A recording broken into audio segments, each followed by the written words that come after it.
Hello दोस्तों, कैसे हैं आप सब। मेरा नाम है Ritika and welcome to my channel economics simplified and I am back with another chapter that is theory of demand.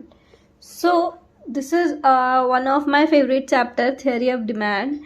And बहुत ही आसान है और हम इसको रिलेट कर पाएंगे और इसको अच्छे से समझ पाएंगे, राइट. सो बिना किसी डिले के let's start this chapter, theory of demand. So क्या हो गया ये, राइट. सो पहले हम कुछ टर्म्स पढ़ लेते हैं. चैप्टर स्टार्ट करने से पहले हमें पता होना चाहिए, राइट, कि डिमांड क्या होती है, क्वांटिटी डिमांडेड क्या होती है. सो पहले है डिमांड. तो बच्चों ये बताओ कि जब हमें कोई चीज़ चाहिए होती है, राइट, वो क्या होती है, हमारी डिज़ायर. पहले पहले क्या आता है अंदर से कि डिज़ायर जागती है कि हमें ये चीज़ का मन हो रहा है, हमें ये चीज़ लेनी है, या हमें कोई चीज़ पसंद आ जाती है तो क्या हो जाती है, डिज़ायर, कि we want that thing, that particular thing.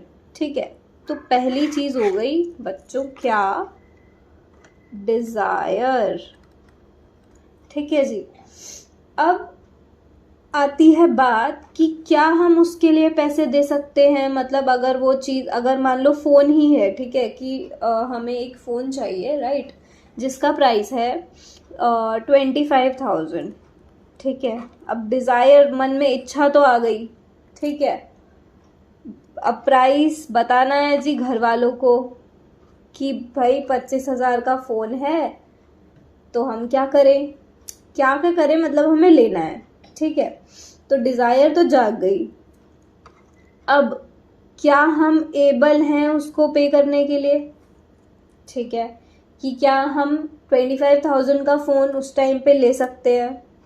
ठीक है, हमने सोच लिया, मतलब अभी सिर्फ मम्मी तक बात पहुंचाई है, मम्मी 25,000 का फ़ोन पसंद आया हुआ है. ठीक है जी. अब हमें ये भी पता है कि यस वी आर एबल. ठीक है, अब तीसरी चीज़ आती है कि क्या पापा उसके लिए पैसे देंगे, क्या उसके लिए विलिंगनेस होगी उनकी पे करने की. ठीक है, तो वो भी अगर यस हो गया पापा की साइड से, ठीक है, तो अब हमको क्या मिल जाएगा, फ़ोन मिल जाएगा मनचाहा, खुश हो जाओ अब. ठीक है, तो what is demand, demand of a commodity. किसी भी कमोडिटी की डिमांड क्या होती है, तीन चीज़ों पे बेस्ड होती है. ठीक है, एक डिज़ायर, कि जब उसकी लोग डिज़ायर करते हैं. फिर एबिलिटी टू पे, कि वो एबल हैं उसको पे करने के लिए. And willingness to pay for it, कि वो पे करना चाहते भी हैं और पे करते भी हैं और उसको कंज्यूम भी करते हैं. ठीक है, तो उस चीज़ की डिमांड काउंट हो जाती है मार्केट में कि हाँ इस चीज़ की डिमांड है. तो अगर ये परचेज हम कर लेंगे तो इस फ़ोन की क्या हो जाएगी, मार्केट में डिमांड हो जाएगी. ठीक है, और वो डिमांड कौन सी होगी, इंडिविजुअल, क्योंकि अभी हम अपने मतलब से सोच रहे हैं कि हमें ये चीज़ चाहिए, we are able to pay for it and we are willing to pay for it, we have willingness to pay for it. So in simple terms, ability of demand depends upon three things: desire of a commodity, ability to pay for a commodity and willingness to pay for it. ठीक है, अब इसकी define देखें तो it refers to different possible quantities of a commodity that consumer is ready to buy. कि अलग अलग quantities, पहले मतलब एक quantity, second quantity, third quantity, a consumer is ready to buy, जो कि कंज्यूमर तैयार है खरीदने के लिए. अब बाय में मतलब खरीदने के लिए तैयार है, मतलब वो एबल भी है और वो विलिंग भी है और वो खरीदना चाहता भी है. ठीक है, एट डिफरेंट पॉसिबल प्राइजेस, चाहे उसका प्राइस मतलब बढ़ रहा हो चाहे कम हो रहा हो, ऑफ दैट कमोडिटी, एक पर्टिकुलर कमोडिटी का. So that is demand, right. Next is quantity demanded, कि अब क्वांटिटी, जहाँ पर क्वांटिटी डिमांडेड आ जाती है वहाँ पर आ जाता है स्पेसिफिक प्राइस, राइट.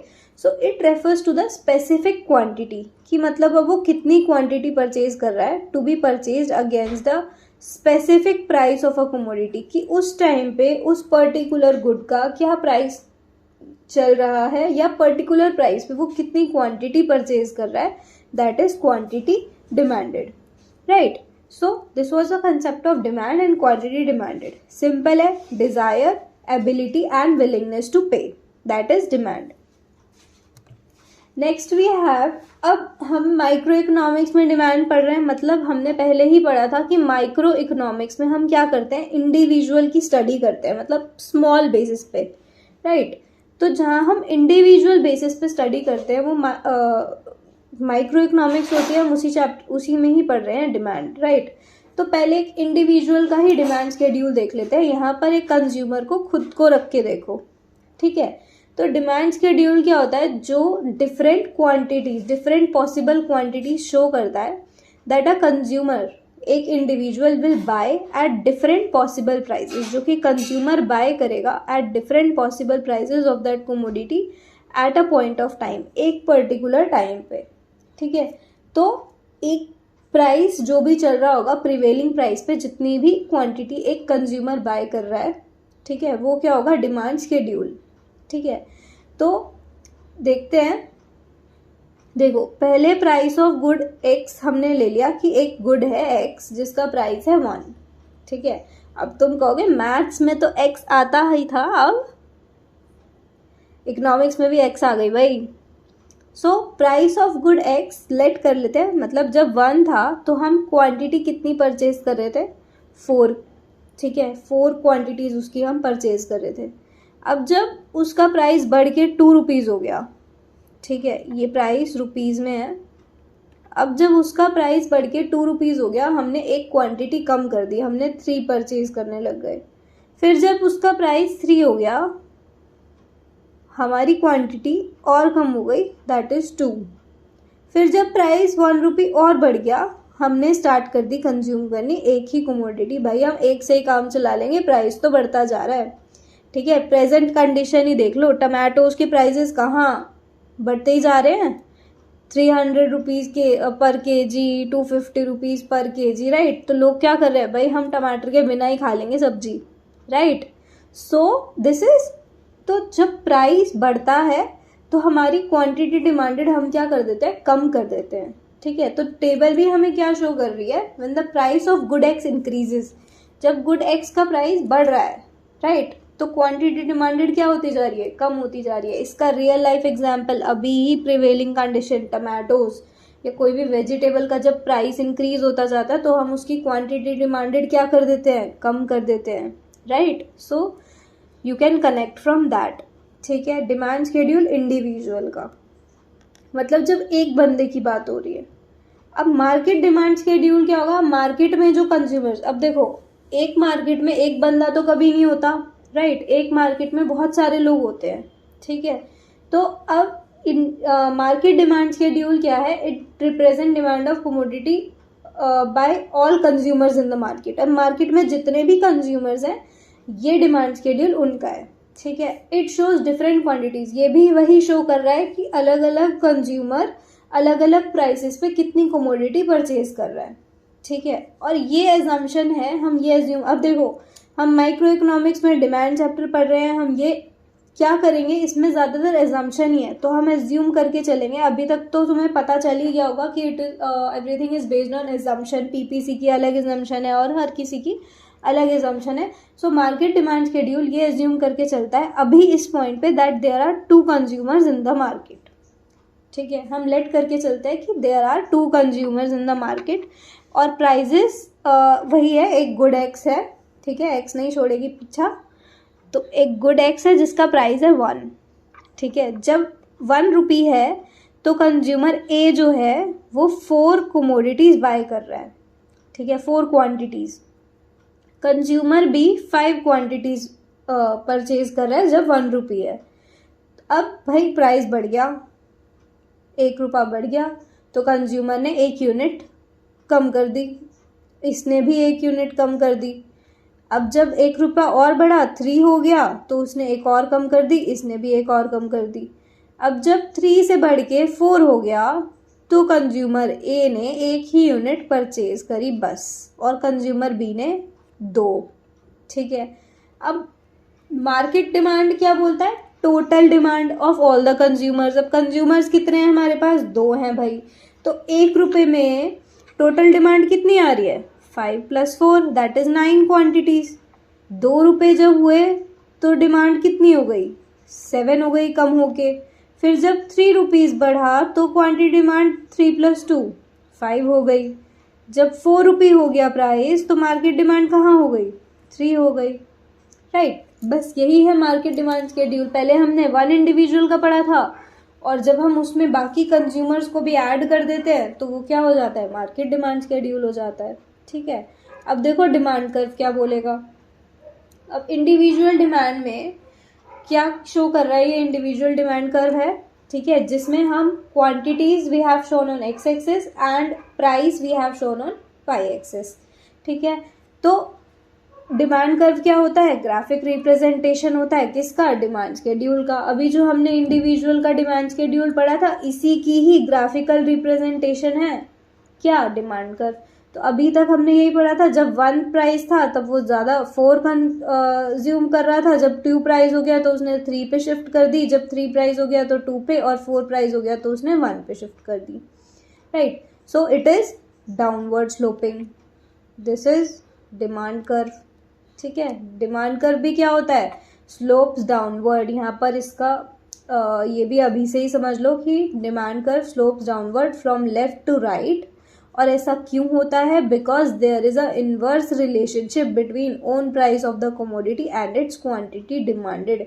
इसका मतलब ये है कि जो प्राइस है और क्वांटिटी डिमांडेड है उसमें क्या होती है? इनवर्स रिलेशनशिप होती है। इनवर्स का मतलब कि अगर प्राइस इंक्रीज हो रहा है तो क्वांटिटी डिमांडेड हम कम कर देंगे, और ऐसे ही अगर प्राइस डिक्रीज होगा तो क्वांटिटी डिमांडेड बढ़ जाएगी।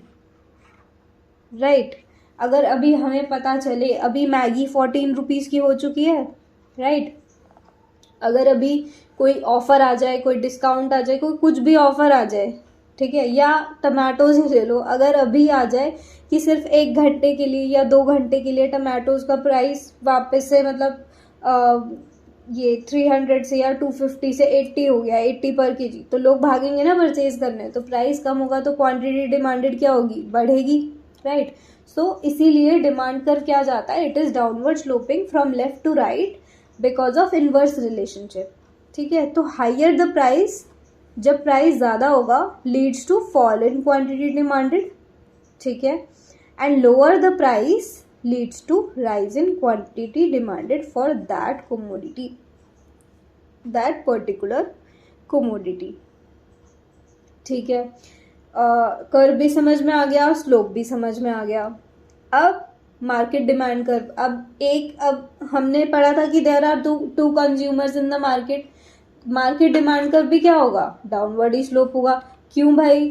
क्योंकि मार्केट में भी वो ए और बी, वो 2 ही तो कंज्यूमर्स हैं, वो भी क्या कर रहे हैं? जब प्राइस इंक्रीज हो रहा है तो वो भी तो कम क्वांटिटी परचेज कर रहे हैं। जब ये ए वाला तो वही है, जब क्वांटिटी जब प्राइस 1 था तो ये 4 यूनिट्स परचेज कर रहा था।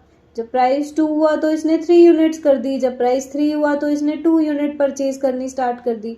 जब प्राइस 4 हुआ तो इसने 1 यूनिट परचेज कर ली। ऐसे ही जो बी वाला था, ये 1 यूनिट 1 प्राइस पे 1 रुपी पे ये 5 परचेज कर रहा था। ये 2 पे 4, इसने 3 पे ये कर दी। ठीक है, तो ये क्या होता जा रहा है? डाउनवर्ड जा रहा है। और मार्केट डिमांड कर्व में क्या हो रहा है?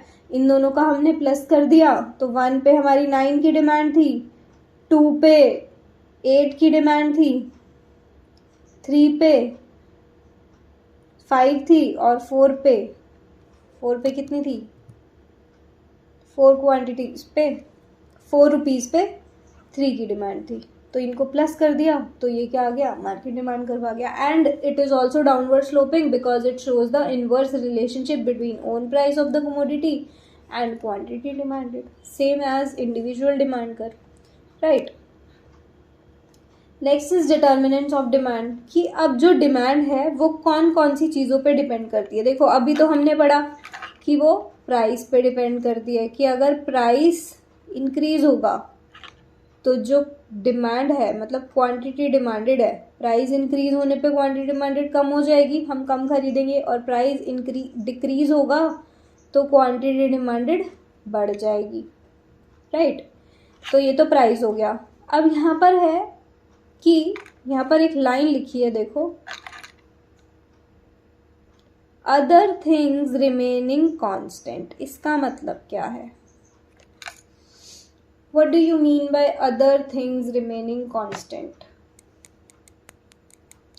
देखो इसका मतलब है, अभी जैसे मैं मैगी का एग्जाम्पल देने वाली थी तो अब यहाँ पर देती हूँ। पहले मैगी का प्राइस 10 रुपीज़ था, ठीक है, लोग तब भी मैगी को प्रेफर करते थे, मैगी खाते थे और बहुत शौक से खाते थे, राइट। फिर मैगी का प्राइस 12 रुपीज़ हुआ, तब भी लोग मैगी खाते थे मतलब। अब मैगी का प्राइस 14 हो गया है, तो लोग अब भी मैगी खाते हैं, ठीक है। तो यहाँ पर own price of the commodity and other thing remaining constant का मतलब है कि अब प्राइस तो इंक्रीज हो गया मैगी का, लेकिन लोग अभी भी डिमांड कर रहे हैं, राइट। तो इसीलिए यहाँ पर लिखा है word other thing remaining constant, मतलब लोगों की प्रेफरेंस को साइड में रखो, अभी उनको कांस्टेंट रखो। When there is a rise in own price of the commodity, जब एक किसी चीज़ का प्राइस बढ़ता है तो उसकी डिमांड क्या हो जाती है? कम हो जाती है, और जब प्राइस कम होता है तो उसकी डिमांड बढ़ जाती है, अगर सिर्फ प्राइस को हम एक फैक्टर लेके चले, ठीक है, and by taking other things constant. So इसीलिए यहाँ पर ये लाइन है कि other thing remaining constant with a rise in own price of the commodity, उसकी डिमांड क्या हो जाती है? डिक्रीज हो जाती है, and with a fall in its price in its price its demand rises, ठीक है। प्राइस एक फैक्टर समझ में आ गया। अब है प्राइस ऑफ रिलेटेड गुड्स, ये इंपॉर्टेंट है और यहाँ से बहुत क्वेश्चंस बन के आते हैं इसमें। अब हमारे जो गुड्स होते हैं ना वो दो टाइप के होते हैं, ठीक है। एक होते हैं सब्सटीट्यूट गुड्स। सब्सटीट्यूट गुड्स कौन से होते हैं? जो एक ही प्लेस पे यूज हो जाते हैं, ठीक है। मतलब कि एग्जाम्पल लें तो जैसे मिरिंडा एंड फैंटा, ठीक है, या कोक और पेप्सी, ठीक है।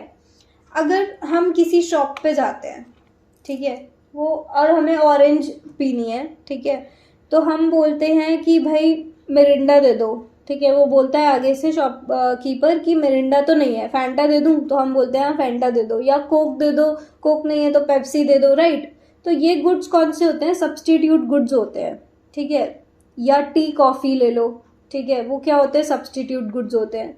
तो सब्सटीट्यूट गुड्स वो गुड्स होते हैं, those goods which can be used in place of each other, ठीक है, जो कि एक दूसरे की जगह पर क्या हो जाते हैं? यूज हो जाते हैं।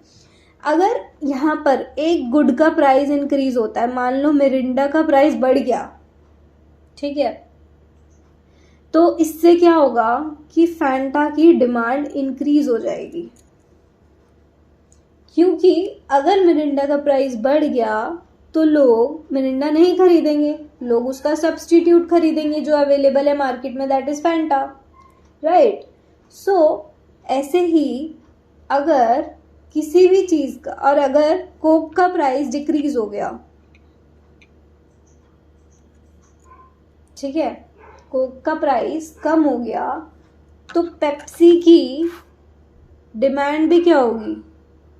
कम हो जाएगी, क्योंकि लोग कोक ही ज़्यादा प्रेफर करेंगे, पेप्सी कोई नहीं खरीदेगा क्योंकि उसकी डिमांड, क्योंकि उसका प्राइस क्योंकि कोक का प्राइस कम है, ठीक है। और पेप्सी, मान लो कोक का प्राइस 70 रुपीज़ हो गया 2 लीटर वाली का, और पेप्सी का 80 रुपीज़ है, तो पेप्सी कोई नहीं खरीदेगा ना, इसकी डिमांड क्या हो जाएगी? कम हो जाएगी, और इसका प्राइस क्या हुआ? प्राइस इसका कम हो गया, राइट। तो substitute goods are those goods which can be used in place of each other. तो टी और कॉफ़ी हैं, अगर टी का प्राइस इंक्रीज हो जाता है, ठीक है, तो कॉफ़ी की डिमांड कम हो जाएगी। सॉरी, अगर टी का प्राइस इंक्रीज हो जाता है तो कॉफ़ी की डिमांड इंक्रीज हो जाएगी, क्योंकि लोग टी फिर परचेज नहीं करेंगे, उसका सब्सटीट्यूट कॉफ़ी परचेज करेंगे, right. So fall in price of one causes fall in demand of the other, and rises price of one causes rise in demand for the other. Example, tea and coffee. Next है complementary goods. Complementary होते हैं कि भाई हम तो साथ साथ use होंगे, हम तो साथ साथ चलेंगे, ठीक है, हम साथ साथ हैं, जो होगा साथ में होगा।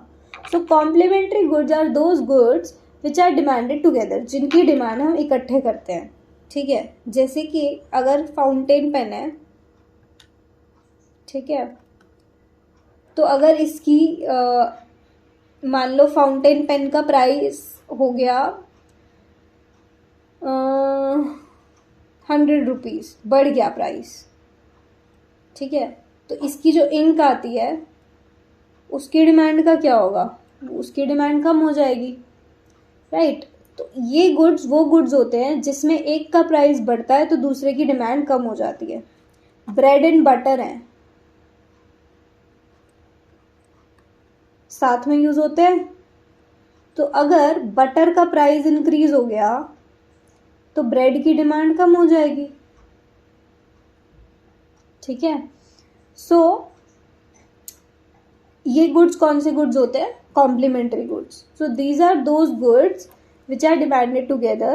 Rise in price of one causes decrease in demand for the other. हम देखो, हम यहाँ पर क्या कर रहे हैं, एक का प्राइस का इफेक्ट दूसरे की डिमांड के इफेक्ट को हम चेक कर रहे हैं कि एक का प्राइस अगर इंक्रीज या डिक्रीज होता है तो उससे दूसरे गुड की, या है वो, चाहे वो उसका कॉम्प्लीमेंट्री है चाहे वो उसका सब्सटीट्यूट है, उन पे क्या इफेक्ट आएगा, राइट। सो कॉम्प्लीमेंट्री गुड्स में क्या होता है, जब एक का प्राइस इंक्रीज होता है तो दूसरे की डिमांड क्या हो जाती है, कम हो जाती है।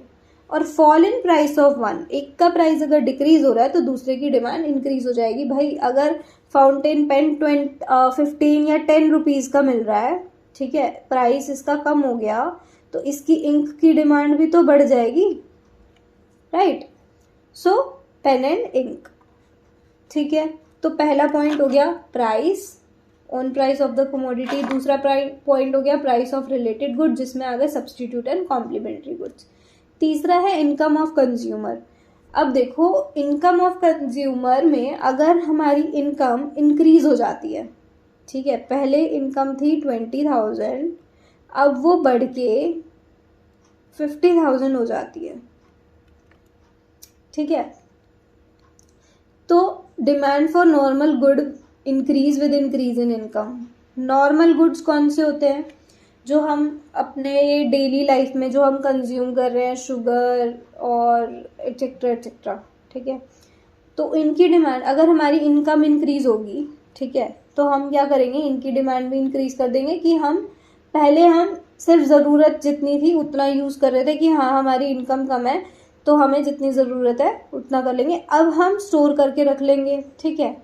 तो इनका प्राइस क्या हो जाएगा, इनका अगर हमारी इनकम इंक्रीज होती है तो इनकी डिमांड भी क्या हो जाएगी, इंक्रीज हो जाएगी। एंड वाइस वर्सा, अगर इनकम कम हो जाती है तो हम इनकी डिमांड कम कर देंगे कि पर्टिकुलर पॉइंट पे जितनी ज़रूरत है हम उतनी ही खरीदेंगे, ठीक है। दूसरे आते हैं इन्फीरियर गुड्स। ये कौन से गुड्स होते हैं, इन्फीरियर गुड्स वो गुड्स होते हैं जो कि जिनकी क्वालिटी कम होती है बेसिकली, ठीक है।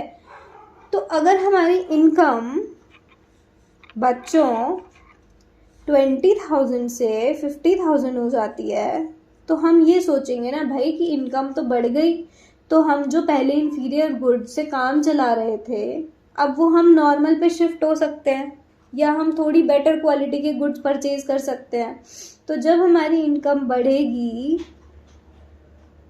तो जो डिमांड है इन्फीरियर गुड्स की वो क्या हो जाएगी, कम हो जाएगी, ठीक है। तो inferior good like coarse grain जो खराब होने वाले हैं, decrease with the increase in income, इनकी डिमांड क्या होगी, कम हो जाएगी जब हमारी इनकम बढ़ेगी, एंड वाइस वर्सा। और जब इनकम कम होगी तो हम क्या करेंगे, हम ये सोचेंगे कि हम इन गुड्स से काम चला लेते हैं, ठीक है, क्योंकि वो हमारी एक बेसिक नेसेसिटी बन जाएगी एक तरीके से, right. So third point was income of consumer. Next is taste and preferences. Taste and preferences का मतलब है वही, अब मैगी का एग्जांपल ले लो। मैगी लोगों को पसंद है, ठीक है, फॉर इट्स टेस्ट कह लो, राइट। तो चाहे उसका प्राइस बढ़ रहा है, ठीक है, तो हम तब भी कंज्यूम कर रहे हैं, ठीक है। तो अब यहाँ पर भी क्या पॉइंट आया, अदर थिंग रिमेनिंग कांस्टेंट, ठीक है। Demand for those good increases for which consumer develop strong taste and preference, ठीक है। तो मैगी के लिए हमारी प्रेफरेंस स्ट्रॉन्ग है, ठीक है, तो उसका जो टेस्ट एंड प्रेफरेंस है वो हम प्रेफर कर रहे हैं, वो फेवरेबल है, ठीक है। तो जब फेवरेबल चेंज होता है इन टेस्ट एंड प्रेफरेंसेस, तो डिमांड क्या हो जाती है, इंक्रीज हो जाती है, ठीक है। अब लोग मान लो शिफ्ट हो गए फ्रॉम मैगी टू yippee, ठीक है, तो मैगी के लिए क्या हो गया, अनफेवरेबल चेंज आ गया। जब पीपल शिफ्ट हो गए yippee पे, तो अनफेवरेबल चेंज आया, तो क्या होगा, मैगी की डिमांड क्या हो जाएगी, कम हो जाएगी, right. So demand for those goods increases for which consumer develop strong taste preference, and if taste and preference of product is decreasing, जब कम हो रहा है इट्स डिमांड विल डिक्रीज, उसकी डिमांड क्या हो जाएगी, कम हो जाएगी। तो अगर मैगी का टेस्ट अनफेवरेबल हो जाए लोगों के लिए, तो उसकी डिमांड क्या हो जाएगी, कम हो जाएगी, राइट। Next is expectations. अब एक्सपेक्टेशंस क्या होती हैं, जब कंज्यूमर ये सोच के चलता है कि आगे जाके किसी एक पर्टिकुलर कमोडिटी का प्राइस क्या होगा, बढ़ जाएगा, ठीक है। मैं अगर बोलूं कि आज अगर हमें पता चल जाता है, ठीक है, कि कल जो है टमाटोज का प्राइस कम हो जाएगा मान लो, ठीक है, तो मैं आज जो मैं सोच रही थी कि लाने के लिए टमाटोज, तो मैं एक दिन का और वेट कर लूँगी भाई। अगर मुझे पता चले कि अभी प्राइस 300 रुपये किलो चल रहा है, ठीक है, तो कल वो 100 रुपये किलो हो जाएगा, तो भाई मैं आज क्यों परचेज करूँगी, आई विल वेट। तो उस पर्टिकुलर टाइम पे उस चीज़ की डिमांड क्या हो जाएगी, कम हो जाएगी। कल उसकी डिमांड इंक्रीज हो जाएगी क्योंकि उसका प्राइस कम हो जाएगा, simple. So if a consumer aspects that the price of particular commodity will rise in near future, तो उसकी करंट डिमांड इंक्रीज हो जाएगी। कि अगर मुझे आज पता चले यार कि एक चीज़ का प्राइस जो है वो कम ज़्यादा होने वाला है, कि कल उसका प्राइस बढ़ जाएगा, जिसने लेनी है आज जाके ले आओ, तो उसकी डिमांड क्या हो जाएगी, इंक्रीज हो जाएगी, राइट। और हमें अगर ये लगता है कि आगे जाके कोई प्रोडक्ट शॉर्ट हो जाएगा, कि इसकी शॉर्टेज हो जाएगी या ये हमें अवेलेबल नहीं होगा नियर फ्यूचर में, तो उसकी प्रेजेंट डिमांड क्या हो जाएगी, इंक्रीज हो जाएगी, ठीक है। तो if he feels the shortage for a commodity in near future, तो उसकी प्रेजेंट डिमांड क्या हो जाएगी, इंक्रीज हो जाएगी, ठीक है। सो डिमांड के फैक्टर्स कौन कौन से हो गए, price of X, price of related goods, Y stands for income, T stand for taste and preference, E for expectations.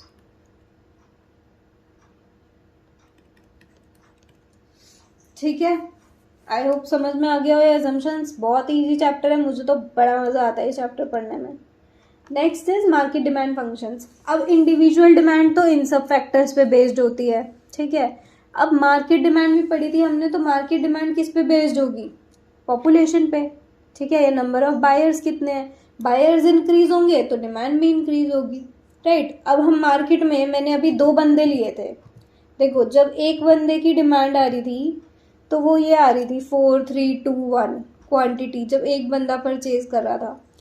जब 2 कंज्यूमर हुए तो डिमांड देखो 9 7 5 3, ठीक है। ऐसे ही जब बहुत सारे बंदे, एक मार्केट में बहुत बंदे होते हैं और एक प्रोडक्ट को बहुत बंदे कंज्यूम कर रहे होते हैं, ठीक है। तो जैसे जैसे नंबर ऑफ बायर्स इंक्रीज होते हैं, डिमांड भी क्या होती है, इंक्रीज होती है। So with increase in demand, demand increases with increase in population and decreases with decrease in population. और कॉम्पोजिशन भी अफेक्ट करता है, जैसे कि मान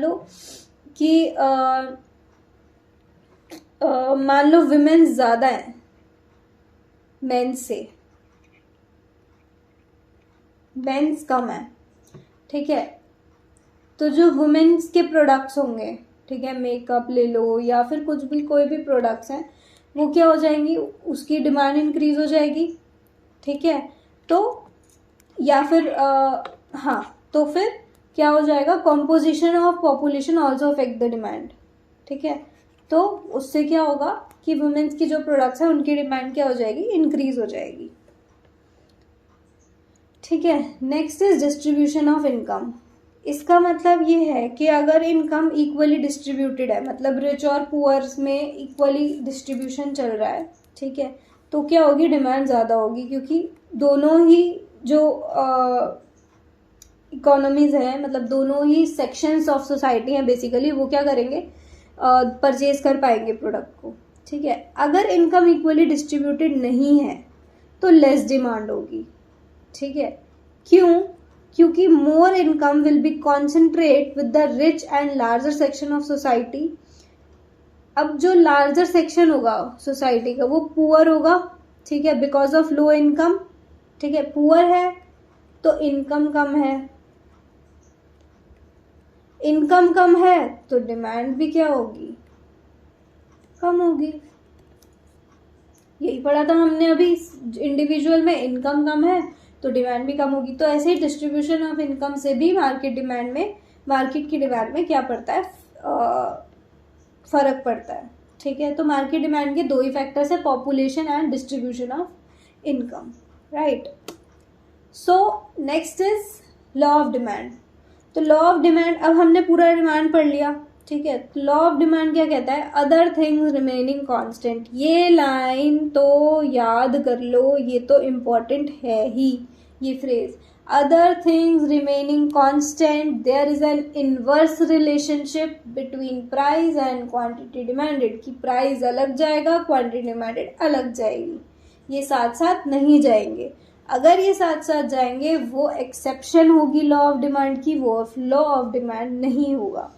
So law of demand states that other things remaining constant when there is an inverse relationship. Inverse relationship का मतलब price अगर ऊपर जाएगा क्वांटिटी डिमांडेड हम कम कर देंगे, प्राइस अगर नीचे जाएगा क्वांटिटी डिमांडेड हम बढ़ा देंगे, ठीक है। Relationship between price and quantity demanded is inverse, ठीक है। अब देखो, जब 15 रुपीज़ था तो we were purchasing 25 units, price कम हो गया, हमने क्वांटिटी डिमांडेड को भी इंक्रीज कर दिया, प्राइस और कम हो गया, क्वांटिटी डिमांडेड और बढ़ गई। ये क्या आ गया हमारा, डिमांड कर्व, ठीक है। ये क्या है, स्लोप ऑफ, अब this is also downward sloping, ये हम पढ़ चुके हैं,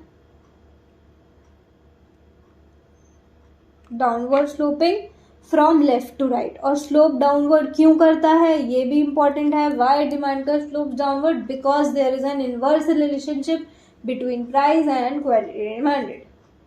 ओके, आई होप क्लियर हो गया हो आपको। तो अभी हम ये चैप्टर यहीं तक कर रहे हैं। नेक्स्ट वीडियो में मैं आपके लिए नेक्स्ट आगे की exceptions to law of demand और सब्स्टिट्यूशन इफेक्ट और ये सब टॉपिक्स, इसके रिमेनिंग वाले फटाफट से कवर करूँगी। अभी के लिए यहीं तक।